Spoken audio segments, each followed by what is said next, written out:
ابتدا ہے رب ذوالجلال کے بابرکت نام سے جو دلوں کے بید خوب جانتا ہے۔ دیکھتی آنکھوں سنتے کانوں بندہ ناچیز کا سلام پہنچے۔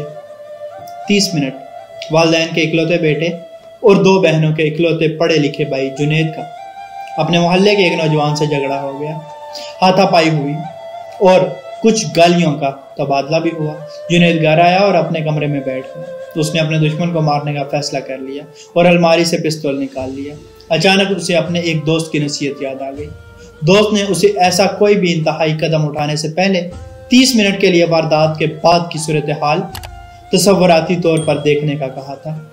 جنید نے تصور میں اپنے دشمن کے سر میں 3 گولیاں فائر کی اور اسے ابدی نیند سلا دیا۔ 1 گھنٹے کے بعد وہ گرفتار ہو گیا۔ گرفتاری کے وقت اس کے والدین اور 2 بہنیں پھٹ پھٹ کر رو رہی تھیں۔ اس کی ماں بے ہوش ہو گئی۔ مقدمہ شروع ہوا تو گھر خالی ہونا شروع ہو گیا۔ ایک کے بعد ایک چیز بکتی گئی۔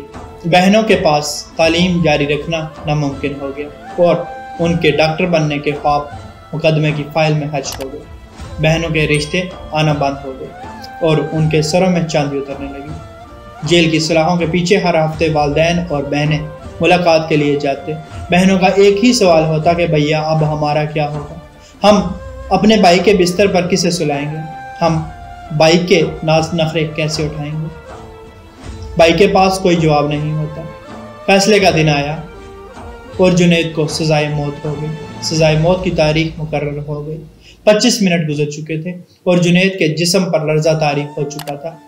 جیل میں وہ اپنی موت کے قدم گن رہا تھا اور گھر میں والدین اور بہنیں اپنے قرب اور اذیت کی جہنم میں جلس رہے تھے۔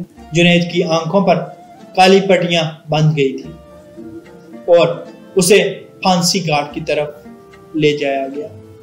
29 منٹ ہو چکے تھے۔ پھانسی گھاٹ پر پیر رکھتے ہی 30 منٹ پورے ہو گئے۔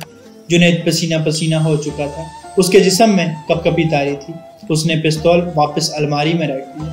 اس نے میز سے اپنی بہنوں کی 2 کتابیں اٹھائیں اور بہنوں کے پاس گیا۔ بہنوں کو مخاطب کرتے ہوئے کہا، میری پیاری بہنوں، تمہارے پڑھنے کا وقت ہو گیا ہے۔ خوب دل لگا کر پڑھو کیونکہ تمہیں ڈاکٹر بننا ہے۔ چند ماہ بعد جنید ایک بینک میں اچھی پوسٹ پر ملازم ہو گیا۔ جنید کی دونوں بہنیں ڈاکٹر بن گئیں۔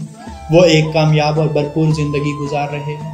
ان 30 منٹ کی تصوراتی واردات اور 30 منٹ کے مقدمے کی کارروائی نے ایک پورے گھر کو اجڑنے سے بچا لیا۔ آپ اپنی زندگی میں یہ 30 منٹ اپنے لیے ضرور بچا کے رکھیے گا۔ یہ 30 منٹ کے تصوراتی اذیت آپ کو زندگی بھر کی اذیت سے بچا لے گی۔ اللہ پاک سمجھ کی توفیق عطا فرمائے۔ اللہ پاک آسانیاں حاصل اور تقسیم کرنے کا شرف عطا فرمائے۔ آمین۔ جزاک اللہ۔